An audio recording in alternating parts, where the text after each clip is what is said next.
Hello everyone, private টিউটরে তোমাদের সবাইকে স্বাগত জানাই। আজ আমি মডেল অ্যাক্টিভিটি টাস্ক দশম শ্রেণী গণিত সেট 7 তোমাদের সলভ করে দেখাবো।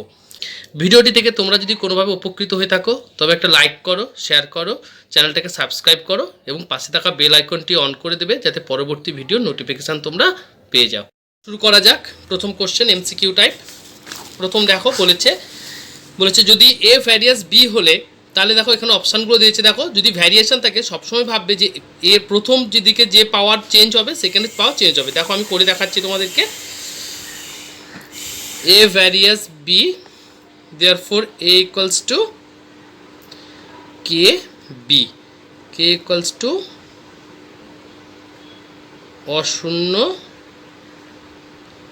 ধ্রুবক। দেয়ারফর বোথ সাইডে দেখো স্কোয়ারিং আমরা দুই দিকে বর্গ করে দিচ্ছি, কে স্কোয়ার বি স্কোয়ার। তাহলে আমরা বলতে পারি A square various B square, K square equals to অশূন্য ধ্রুবক।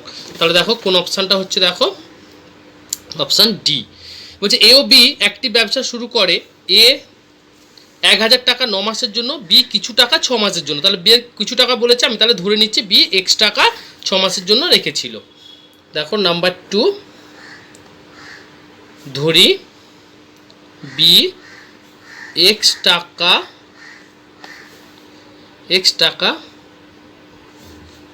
6 মাসের জন্য ব্যবসায় নিয়োজিত করে। তাহলে অতএব এ ও বি এর মূলধনের অনুপাত সমান। তাহলে এ কত টাকা, 1000 টাকা 9 মাসের জন্য, তাহলে 1000 ইন্টু 9, বি এক্স টাকা 6 মাসের জন্য, তাহলে এক্স ইন্টু 6। দেখো আমি ক্যান্সেলেশন করে দিচ্ছি এক্স। তাহলে অতএব লাভ্যাংশ হচ্ছে কত টাকা, লাভ্যাংশ বলেছে 600 টাকা। তাহলে মোট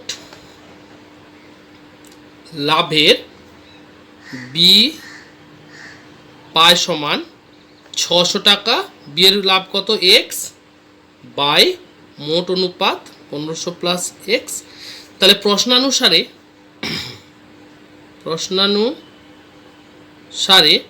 600 into x by 1500 plus x, এইটা ইকুয়ালস টু তোমাদের বলে দিয়েছে বি এর লাভের পরিমাণ 400 টাকা। তাহলে আমি আপে ক্যান্সেলেশন করে দিচ্ছি, 2 2 যা 4, 2 3 যা 6। তাহলে 2x plus 3000 equals to 3x। দেখো আমি এক্সটাকে নিয়ে চলে আসছি এই পারে, 2x minus 3x equals to minus 3000 और minus x equals to, both সাইডে মাইনাস এলিমিনেশন করে দাও, এক্স ইকুয়ালস টু 3000। তাহলে আমি কি লিখেছি, এক্স এর মূলধনের পরিমাণ কত ছিল, অতএব এক্স এর বি এর বি এর মান 3000 টাকা। চলে আসি দেখো কোশ্চেনে, এখানে রয়েছে দেখো অপশান বি অ্যান্সার। দুটি বৃত্তের ব্যাসার্ধের দৈর্ঘ্য 7 সেমি ও 4 সেমি হলে বৃত্ত দুটি পরস্পরকে অন্তঃস্পর্শ করে। মানে কিভাবে হবে, দেখো আমি ড্রয়িং করে দেখাচ্ছি তোমাদেরকে। দুটি বৃত্ত বলেছে, তাহলে দুটি বৃত্ত কিভাবে স্পর্শ করেছে, অন্তঃস্পর্শ করেছে। তাহলে বৃত্ত দুটি দেখো আমি অঙ্কন করছি। এটা সেন্টার, যদি এটা সেন্টার হয় তাহলে বৃত্তটা এইভাবে রয়েছে, ঠিক আছে। তাহলে দুটি বৃত্ত অন্তঃস্পর্শ করলে বৃত্তদের কেন্দ্রের দূরত্ব, মানে এই দুটো দূরত্ব চেয়েছে, কেন্দ্রের দূরত্ব হচ্ছে প্রথম হচ্ছে 7 সেন্টিমিটার, হচ্ছে 7 centimetre minus 4 centimetre equals to 3 centimetre. দেখো তোমাদের অ্যান্সারটা থাকছে নাম্বার ডি।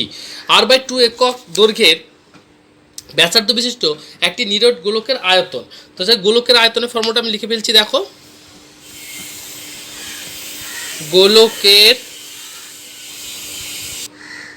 গোলকের আয়তন সমান 4/3 পাই আর কিউব হয়, কিন্তু এখানে আর ব্যানে তোমাদের ব্যাসার্ধ কত বলেছে, r/2। তাহলে আমি লিখছি দেখো r/2 হোল কিউব ঘন একক।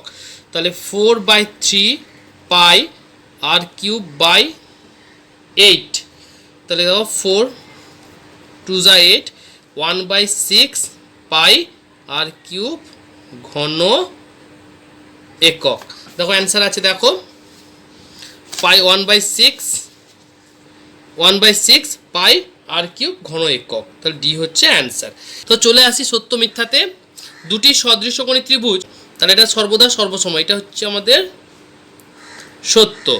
একটি লম্ববৃত্তাকার শঙ্কুর উচ্চতা, ব্যাসার্ধ ও তির্যক উচ্চতা সর্বদা একটি সূক্ষ্মকোণী ত্রিভুজের বাহুত্রয়। দেখো আমি যেখানেই অঙ্কন করে দিচ্ছি, দেখো যদি আমি এখানে অঙ্কন করি তা দেখো এটা একটা সূক্ষ্মকোণী এটা 90 ডিগ্রি হয়ে যাচ্ছে বাকি কোণগুলো, তাহলে এটা হবে তোমাদের মিথ্যা, সূক্ষ্মকোণী হচ্ছে না, কারণ একটা কোণ 90 ডিগ্রি হয়ে যাচ্ছে। একটি অংশীদারি ব্যবসায় প্রীতম, নীরাজ ও তথার মূলধনের অনুপাত বলেছে, দেখো 1/2, 1/3, 1/4 রেশিওতে বলে দিয়েছে, হলে তাদের লাভের অনুপাত হবে এটা। তাহলে রেশিওটাকে দেখো আমরা একটু সিম্পলিফাই করে নিচ্ছি।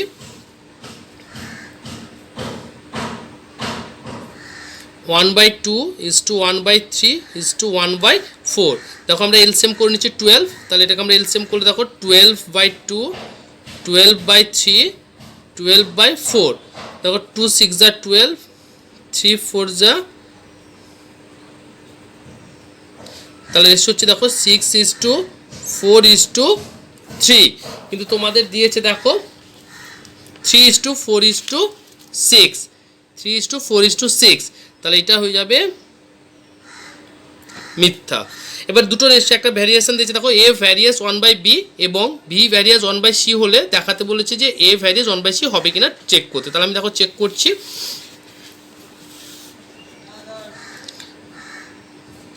a various 1/b, therefore a = k1/b। আরেকটা বলেছে দেখো b various 1/c, therefore b = k2/c। পাশে আমরা লিখে নিচ্ছি k1 k2 অশূন্য ধ্রুবক। তাহলে দেখো এই যে b এর ভ্যালুটা আছে আমি এখানে বসিয়ে দেবো, তাহলে a = k1/k2c, এই k2cটা দেখো ভোল্ট খেয়ে যাবে, or a = c k1/k2, therefore আমরা বলবো a ভ্যারিয়াস c, যেখানে k1/k2 = অশূন্য ধ্রুবক। তাহলে কি হচ্ছে, এ ভ্যারিয়াস সি হচ্ছে, কিন্তু এখানে দেখো অ্যান্সারে কি দিয়েছে, দেখো এ ভ্যারিয়াস 1/c বলে দিয়েছে, তাহলে এটা কি হবে, মিথ্যা। এবার চলে আসি দেখো শূন্যস্থান পূরণে। একটি নিরেট গোলকের ব্যাসার্ধের দৈর্ঘ্য দ্বিগুণ হলে গোলকটির বক্রতলের ক্ষেত্রফল কত হবে? তাহলে ব্যাসার্ধের দৈর্ঘ্য দ্বিগুণ করেছে, তাহলে আমি তখন সরাসরি ম্যাথসে চলে আসছি। 3 1, একটি নিরেট গোলকের ব্যাসার্ধ বলেছে, তাহলে গোলকের ধরে নিচ্ছি আমরা, ধরি গোলকের ব্যাসার্ধ সমান r একক, তাহলে তার ক্ষেত্রফল কি হবে, বক্রতলের ক্ষেত্রফল, বক্রতলের ক্ষেত্রফল সমান 4πr²। কি বলেছে এখন, কি বলেছে, ব্যাসার্ধের দৈর্ঘ্য দ্বিগুণ করা হয়েছে, তাহলে এখন ব্যাসার্ধ সমান 2r একক হলে বক্রতলের ক্ষেত্রফল হবে সমান, তাহলে 4π2r², তাহলে 2r² কথা হচ্ছে 4π4r², তাহলে = 4 × 4 4πr², 4 × 4πr², মানে অর্থাৎ এখানে বলেছে দেখো গোলকটির বক্রতলের ক্ষেত্রফলের ড্যাশ হবে, তাহলে বক্রতলের ক্ষেত্রফলের 4 গুণ হবে। তো চলে আসছি দেখো 2 নম্বরে। একটি ব্যবসায়ে শোভা মাসুদের 1.5 গুণ টাকা দিয়েছিল ও প্রিয়া মাসুদের 2.5 গুণ টাকা দিয়েছিল। মাসুদ, শোভা, প্রিয়ার মূলধনের অনুপাত কত হবে হিসাব করে দেখি। তাহলে চলো আমরা শুরু করি। তাহলে আমরা আগে দেখো প্রথমে আমরা ধরে নিচ্ছি, ধরি মাসুদের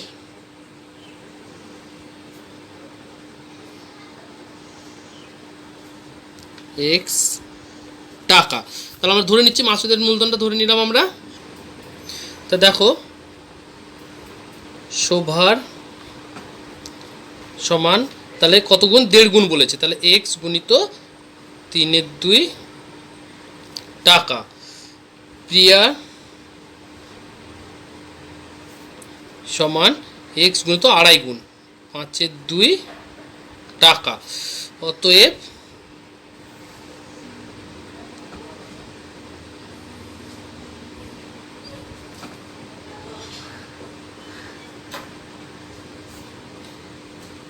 অনুপাত সমান x is to 3x/2 is to 5x/2। দেখো x x এলিমিনেশন করে দিলাম, 2 দিয়ে প্রোডাক্ট করে দিচ্ছি, তাহলে 2 is to 3 is to 5। তাহলে দেখো অ্যান্সারটা চলে আসছে এখানে। তাদের মূলধনের অনুপাত হবে 2 is to 3 is to। তখন চলে আসে 3 নম্বরে। দুটি বৃত্ত পরস্পরকে এ বিন্দুতে স্পর্শ করে, এ বিন্দুতে অঙ্কিত বৃত্ত দুটির সাধারণ স্পর্শ কতগুলো? দেখো দুটো বৃত্ত যদি পরস্পরকে কখনো স্পর্শ করে তাহলে দেখবে একটা বিন্দুতেই স্পর্শ করে, আর সাধারণ স্পর্শক তুমি একটাই অঙ্কন করতে পারবে, তাহলে একটি অ্যান্সার হবে। তো এবার চলে আসে দেখো 4 নম্বরে সংক্ষিপ্ত উত্তরধর্মী প্রশ্ন। A various B, B various C এবং সি ভ্যারিয়াস এ হলে ভেদ ধ্রুবক তিনটির মধ্যে সম্পর্ক। তাহলে ভেদ ধ্রুবক দেখো আমি কপিতে করছি।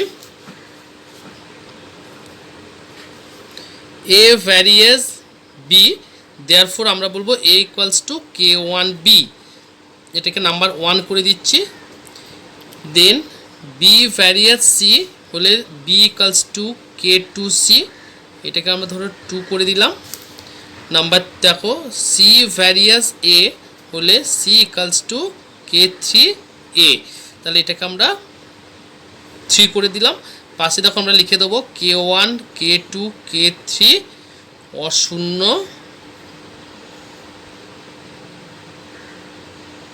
ধ্রুবক। ঠিক আছে, তো চলে আসি দেখো এবার প্রথম দেখো যেটা বলেছে a ইকুয়ালস টু k1b, এটা কপি করে নিলাম। এবার দেখো 2 নম্বরে দেখো b ইকুয়ালস টু k2c, বির ভ্যালুটা আমি এখানে বসিয়ে দেবো। তাহলে এখানে লেখাচ্ছি দেখো k1 k2c, তাহলে এটা আমরা লিখে দেবো 2 নম্বর থেকে। তাহলে দেখো নেক্সট দেখো সি ইকালস টু k3a, সির ভ্যালুটা আবার বসিয়ে দেবো আমি, তাহলে k1 dot k2 dot k3a, এটা আমরা লিখে দেবো 3 নম্বর থেকে। বোর্ডচার দিকে দেখো তাহলে এখানে অর এ বোর্ডচার দিকে এ এলিমিনেশন করে দাও, তাহলে দেখো k1 k2 k3 equals to 1 হয়ে যাচ্ছে।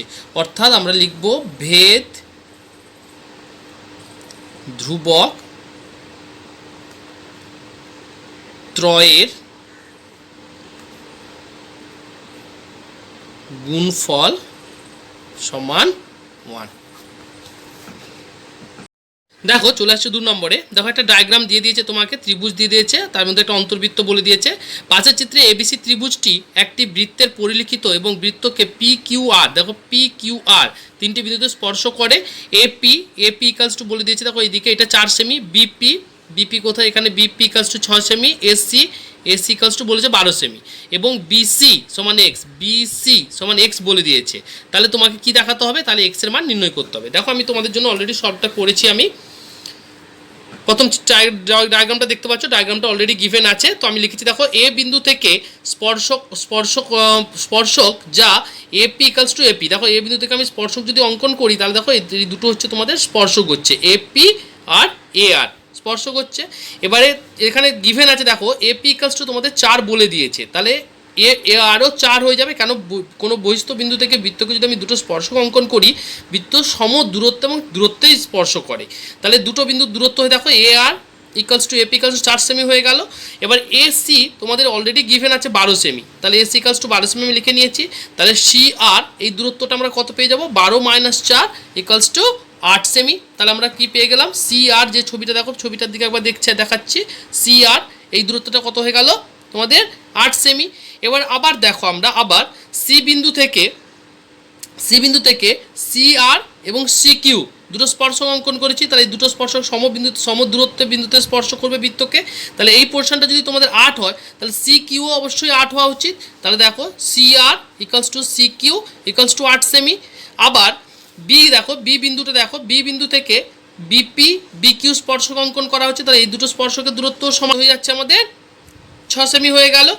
এবার দেখো তাহলে বিসি আমাদের টোটাল দূরত্বটা চেয়েছে, দেখো বিসি দূরত্বটা চেয়েছে, দেখো টোটাল বিসি দূরত্বটা চেয়েছে। বিসি তাহলে হবে বিকিউ প্লাস কিউসি, এই দুটো প্লাস করলে টোটাল বিসি দূরত্ব পেয়ে যাব। দেখো আমি তাই করেছি, অলরেডি দুটো বের করে যেহেতু রয়েছে 8 + 6 = 14 সেমি। তাহলে এক্সের মান আমরা কত পেয়ে গেলাম? 14 সেমি হয়ে গেল। এবার চলে আসি দেখো লাস্ট কোশ্চেন একদম তোমাদের, যুক্তি দিয়ে প্রমাণ করো যে বৃত্তের কোনো বিন্দুতে স্পর্শক ওই স্পর্শ বিন্দুগামী ব্যাসার্ধ পরস্পর লম্বভাবে অবস্থিত। দেখো তোমাদের সুবিধার জন্য আমি লিখে রেখেছি।